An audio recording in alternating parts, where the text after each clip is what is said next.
someone mentioned Amazon earlier. I'd be curious to hear, like, what is your guys' take on the like Amazon companies that sell gym equipment that all kind of looks the same, and they don't really have a brand behind it. It's more like sucks. Yeah, I don't really want to guess any names, but like you see who's selling it, and you've never heard of that brand, but they have like let's just call it a power rack that has like a functional trainer, and it looks exactly like somebody else's. So I'd be curious to hear about, and there's like attachments and dumbbells and all sorts of things. I'd be curious to hear about like your take on like Amazon gym equipment. And I know, Peter, you sell some equipment on Amazon, but it's clearly like Fringe Sport is the company. So, yeah, but curious to hear about the kind of no-name brand Amazon sellers. I think they're the people who like just call up and like, hey, make me a power rack, and they're like, give me the cheapest damn thing you can give me, and I'm going to try to sell as many as I can with the lowest margin possible. And then if people have really bad reviews, who gives a crap, because I just want to pump out as many of these damn things. Because you're just like sitting at your house on your computer and you're like, give me a power rack, and then I'm going to have it shipped directly to the Amazon distribution center, and Amazon's going to, I can't use that word, work you over the coals, take a giant percentage, and they're going to package it and ship it and everything, and you're going to make like $10 or $50 a power rack, and you're just going to try to sell as many as you can. You don't care. And then if you get a crap load of bad reviews, you're like, oh, now I have a new company. Now instead of Crandall Fitness, it's Randall Fitness, and I'm going to change my power racks, and I'm going to do the exact same thing again. We're just going to keep doing that and never actually care about product quality, or we're just going to mass produce the crap out of crap. And then it gives us a bad name because, like, oh, well, that crap on Amazon came from China, and that power rack was $75. I have no idea why it collapsed on me. Like, I was talking to a guy the other day about benches.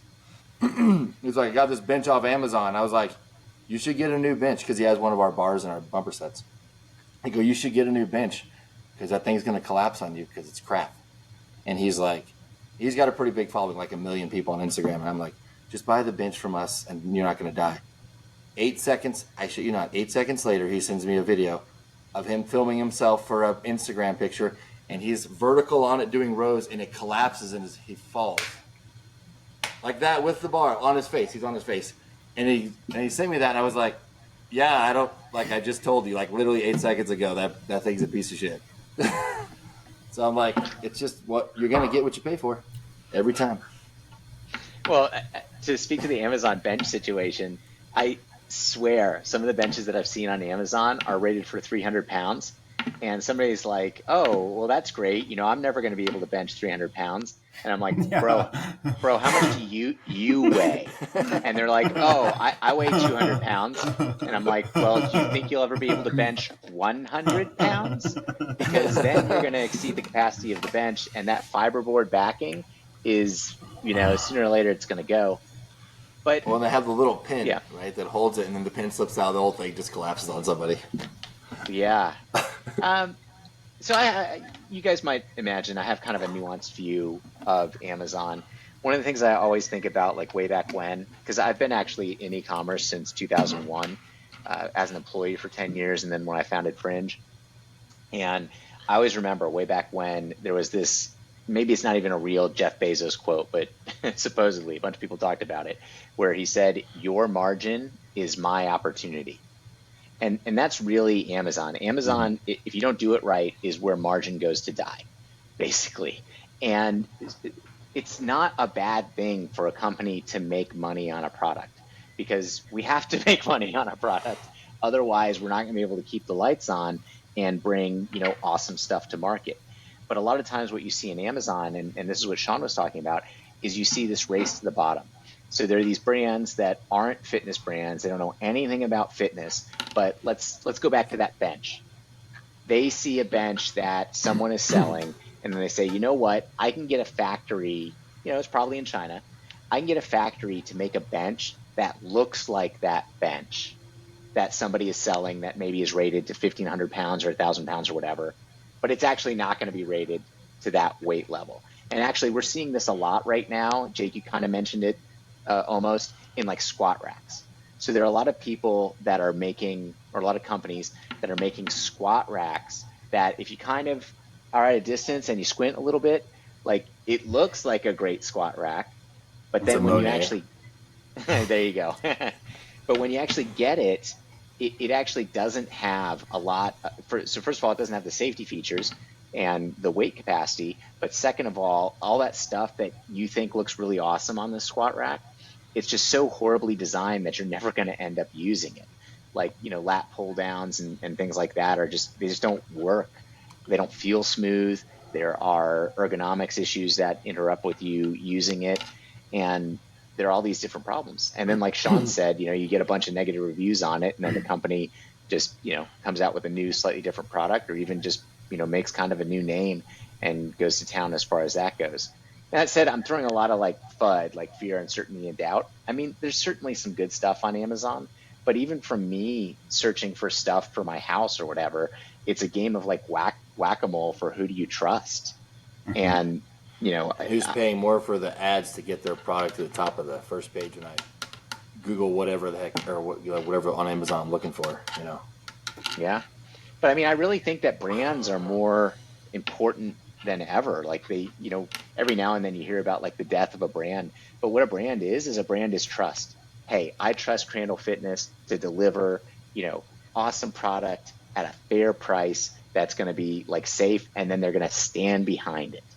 And that's what a brand means, is it's some level of trust. We were talking about Nike earlier, and Sean, you were talking about Nike being woke. And part of the thing about a brand is that you're supposed to like pull in people who are like you or who like what you're doing, and repel people who don't like what you're doing. So I'm not really a culture warrior, but let's say Nike is woke. So what they're trying to do is they're trying to attract quote unquote woke people to their brand, and they're trying to repel people who aren't a good fit for the brand away. And so back to the power of brand, like that's what we should be doing with our brands, is saying, hey guys, if this is what you're looking for, and here's what we provide, then this is the home for you. We're amazing for you. But if you're not looking for this stuff, so I'll just mention one thing that I'm guessing, Sean, is probably a commonality between our two companies. If you're looking for the cheapest possible product, you're just not our customer. Like, I'm cool. Like, I'm happy for you to follow your fitness journey. But if all you care about is the cheapest possible product, we're just not good for you. It's not a good fit. And there's good no luck. hard feelings about that. Yeah. Yeah, And good luck. not dying. Not dying.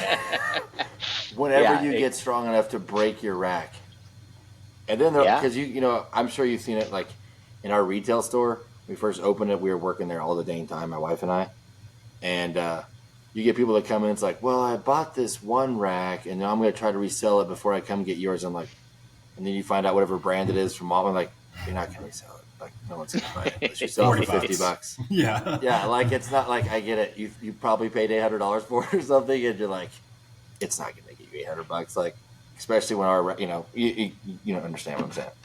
It's just, yeah. I mean, yeah. And then, like you said, if people want to, like, I came out into that podcast, like, so now, like, law enforcement, like, so we have a big following. And if you're not a big fan of law enforcement, you probably don't like Crandall Fitness, because you're like, he's a racist border patrol agent that hates Mexicans, or whatever. You're like, ironically, my wife's Mexican, so I guess I must hate them a bunch, and I hate my children too. They all can die. It's just so dumb, you know what I mean? So it's just, but the other side of that is now there's a whole bunch of more military and law enforcement people, and those kind of people that you can't. Thing is, you can't make everybody happy.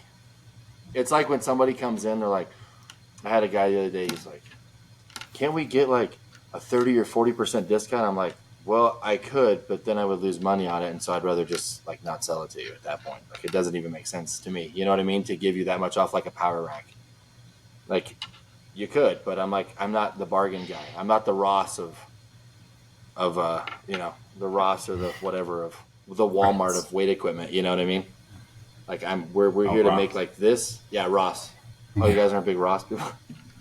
My mom loves Ross, so that's why I know all about Ross. But it's just like, you're not that company. Like, you're gonna come buy ours, and then it's going to last forever, and there's no amount of weight you're going to lift that's ever going to break this damn thing. Because if I've tried to break it with a forklift, or my truck, or my kids try to run over with our forklift on accident, like the thing's not, you know what I mean? Like you just buy it, and maybe it is 30% more expensive than the Ethos rack from Dick's or whatever, but it's also man-sized, you know. Like I make everything big, right? I'm like 6'5", 250 pounds. Like everything has to be big enough for me, and then it's big enough for everybody, right? It doesn't make sense to me. Like if you make things like for sizes. I guess maybe because we're a small company, so I don't have the ability to make like, you know, training size and then work our way up to commercial. So if you just make everything commercial grade, you never have anybody complain, and you always get good reviews, right? Fringe has shit tons of awesome reviews, right, on Amazon and on their site. We have like all 5-star reviews except for like 2 dudes, and neither one of them bought stuff from us. One guy got lost trying to get into our parking lot, a retail location, and then he came inside and he's like, I think this is a fake place because their equipment's in boxes in the back. We have a showroom in the front. I'm like, he's like, this place isn't real. And he left. And that was the review he left, was that. That's what I said. I was like, yes, it's my fault you missed the driveway into the whatever. So, you know what I mean? But everybody that actually purchased something from was like, this is awesome. Their customer service is awesome. That's the other thing too. Customer service is like a big damn deal to people. Like people will email me, and because I'm the one who answers it, like last night, a guy emailed me at 10 p.m. and I was awake, and I was like, replied, and he was like, wait, it's 10:15. You replied to my email? I was like, yeah. I go, tomorrow I'll send you the new piece.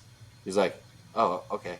You know, they get all mad. Like the email's like, I got this piece and I paid $1,000 for this rack, and the little thing popped out of the pin. I'm like, I'll send you a pin tomorrow. I was like, oh well, okay, that's fine. And I was like, he's like looking for a fight, you know, like, because before I had this company, I've dealt with Titan, I've dealt with Rogue, and you're like, oh, wait 3 to 5 days for reply, and then you sit in, and like 3 to 5 days, and like, well, let's look into it and make sure this is all good. And I'll call people. I love calling people because no one expects you to call them on their personal phone. They're like, hey, I'm so-and-so, I'm the owner of Cant Fest. Like, why you're calling me? I'm like, yeah, what's the problem? Like, oh, well, there's a UPS did this, and there's a scratch on the bench, or there's this pad got torn. I go, okay, I'll send you a new pad tomorrow. Like, oh, okay. I'm like, what do you want to do with the old pad? I don't know. Keep it. Use it as like a ab thing. I don't care. Do whatever you want with it. Like, oh, okay. I don't have to send it back. Like, nah, that's fine. I'm not going to use the torn pad. Do whatever you want with it. Like, oh, okay, cool. And then just like that, having that customer service, I'm sure like Peter's the exact same way. It's like people like that really resonates with people, because now like people don't get good customer service. Like everybody sucks. And I know like just dealing with other companies, like people just suck at like that USA manufacturer. Like, people just suck at customer service, and people are super turned off. Like when you have one bad experience with you, like one bad review is worse than having like 200 good reviews. Yeah. It's just horrible what one person can do to you if they're like, this guy was a jerk to me on the phone, and I went in and he was an ass, and they told me to pound sand over a dumbbell, you know, or a pad that cost $40. Like, you want to ruin like your company over some bull crap, like, you know what I mean, some crap like that? It makes no sense to me. I have no idea we started. I just went on a tangent for no reason whatsoever.